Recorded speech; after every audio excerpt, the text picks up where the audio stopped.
Hey everyone, welcome back to another Tic Tac Taiko. Today is part 2 of the Improv improvisation drill. Now, nothing I say in part 2 is going to make sense if you haven't seen part 1. So I've included a link below. Go ahead and watch that first. Even if you don't have time to do the drill, you need to have seen it before you continue on. Now, just a heads up, part 2 is a concept, is an idea. There's no demo, there's no playing, there's no hands-on. So for some of you, this isn't going to be interesting. But if you struggle with your solos, if you want to take your solos to the next level, this is at least one way of making that happen. So in part 1, I created a sentence. I want a small pizza. And I'm going to use that in a different way than I did before. So let's say you and I are having a conversation and I tell you, I want a small pizza. And your response is to tell me about this awesome pizza place that you know the next day over. Cool, I brought up pizza, you responded with pizza, we have a connection, right? We're talking to each other. Now let's reset. And I tell you I want a small pizza. And you tell me that you started having 5 small meals a day because blah, blah, blah. Great, I mentioned small pizza, you mentioned small meals, we made that connection. Now, let's reset again. I say I want a small pizza, and you tell me you love bourbon ice cream and you had some last night. Okay. I think we missed that connection. At best, there's a little bit of a connection because I mentioned a food thing and you mentioned a food thing. But it didn't really feel like you were considering what I was talking about. It felt like you were just going to what was on your mind. Now, okay, that happens, we're human, but let's say every time I bring up food, you respond with ice cream. I bring up salads, you mention Rocky Road. I bring up nachos, you bring up double chocolate fudge mint. I bring up sushi, and you mention pistachio almond. It gets to the point where as somebody bringing up or starting a conversation or a topic, I don't feel like you're listening, and it starts to become very predictable. I know I can bring up something food related and you will respond with ice cream. Now, before I get any hungrier, I'm going to flip this around to something a little bit more Taiko oriented. The whole reason I made a part 2 for this drill is for one phrase: consider the G.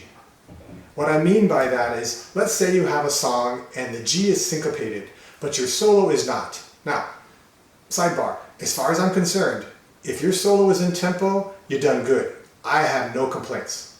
But let's say that solo was not syncopated because you were just listening to the downbeat and you did not consider that the G was syncopated.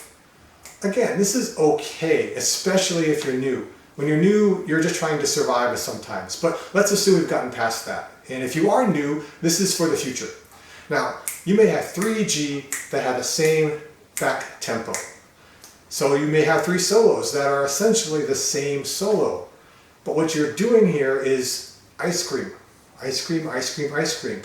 And the 3G may be very distinct.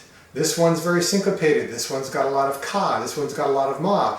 And if your solos aren't considering the G, how do you grow as an artist? How do you get better as a musician, even if all you play is Taiko? And I'm kind of putting this out there as a plea because I see so many Taiko players who solo to the downbeat and they're not considering the G. You might be asking yourself, okay, consider the G and improv, improv, improv. What's the connection between part 1 and part 2? Well, in part 1, phase 1, you are creating the G that you will then consider for yourself in part 3. That's why I kept referencing internalizing the G, or that's the back of your head. It's why I kept saying, stay in part 1 for a long time. Hear it as music. Enjoy this G that you have created. Because in part 3, you can play anything you want. And it's up to you whether you're soloing to the downbeat or you're considering the G. So let's say you agree with me, you are convinced, you want to consider the G.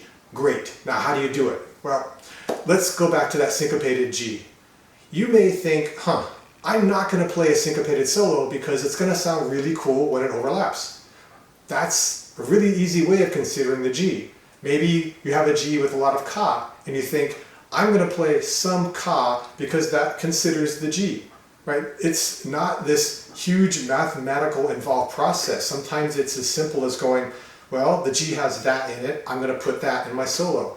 Some, a little bit, all the time, it's up to you. But the important thing is that you considered so that you made a choice and that it has intention behind it. That's it.